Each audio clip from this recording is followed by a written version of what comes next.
Rodney Mosier, and I'm the principal at Wood Creek Elementary School.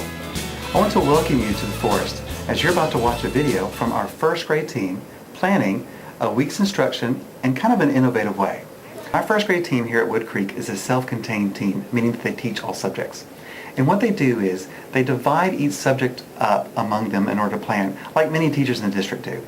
But instead of ending there and then putting that into KMAC straight from their planning process, they then come together as a team in order to collaborate about what it is that they have planned for that week. And that's what you're about to see is that actual planning meeting. From my perspective as a principal, I've actually seen it, this process, enhance delivery in first grade. In fact, many of my teams here at Wood Creek have decided that they wanted to try to start planning this way. And really, all the teams have been doing things like this. They're just changing the order in which they plan. Instead of collaborating first and then going out and writing their lessons and putting them in the KMAC, they're doing just the opposite. They're planning their lessons and coming up with how it is that they're going to do that week, but then they come together as a team and they discuss that. What I've seen as a result of that is better delivery, meaning that I've seen in reading, as I walk into a reading class, they're teaching reading in such a way that it is enhancing science, and that's also enhancing math.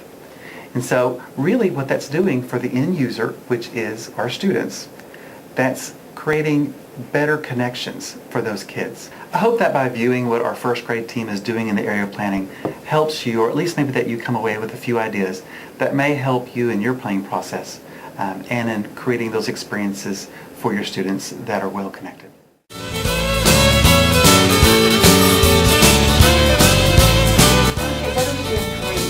Okay, this week for reading, on Tuesday, we're going to be introducing the Basil story, The Shopping List.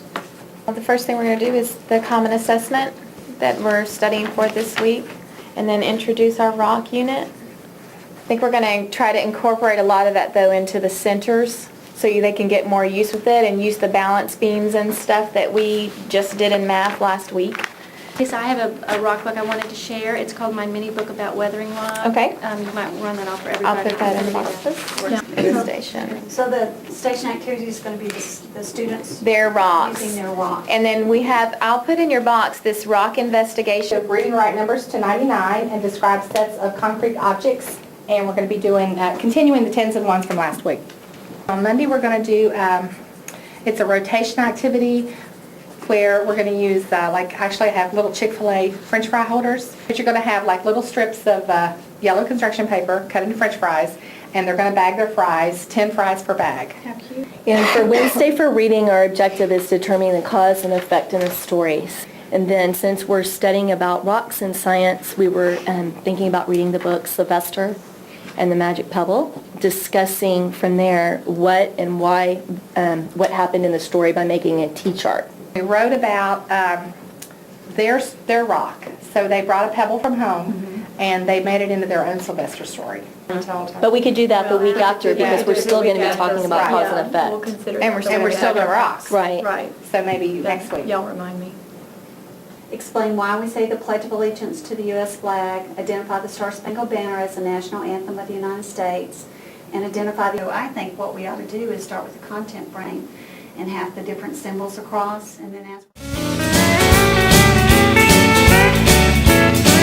What it is there are models and samples of activities that we're going to use. So if we make a model of it, we'll put it up there, and then we're able to come in and look to see what it is we need to have ready and to look at it and see if we need to make any changes or adaptations for kids in our classroom that might not be able to do it that way but may benefit from a different way. Right here are the ongoing objectives. In order to have those up there to know what we're doing ongoing and make sure everything's tying into that, we print them one time and we have them up there.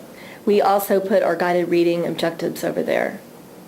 We saw the list of like the top 10 strategy structures, so we thought, well, if we have them posted, maybe we want, when we're doing our plans and inputting them, we're not going to use the same ones each time, or when we're coming up with our lessons, we're going to try to come up with a different structure or strategy that we haven't used.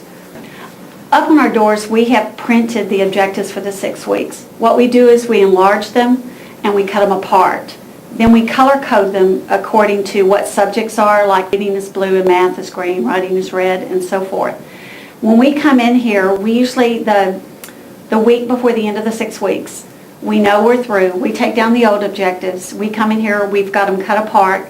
We pull out our calendar. We use index cards to write the dates for the new 6 weeks and the days of the week.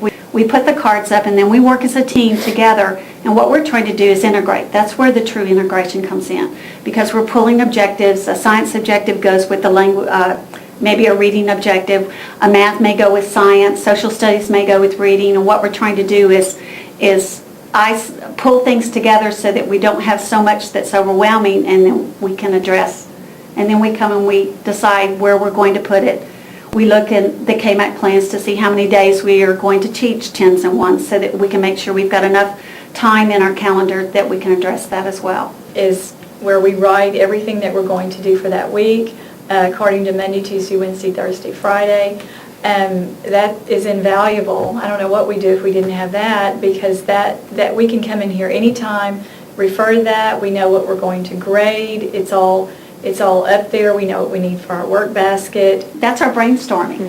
So if we write it up there and we decide, we really don't like that, I mean, I've made a mess of that thing, change it around, because It's great for the 50s brain. yeah. You don't have to put that in there, but it is. Well, And if you're a visual person, you need it. Yes, and I do need it. And what we I'm do very when we visual. leave here then is go back and put the plans in KMAC.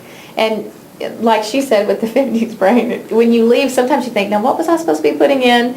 You come back, and that's why we have our names out to the side, is who's responsible for putting what into the KMAC plans. Vicki, are we going to take a grade on that in social studies? Yes, we'll be taking a grade. Okay, and we're also going to take 2 grades in science. We're going to do a participation grade for the labs that you do in your classroom, and then a product grade for the rock count investigation.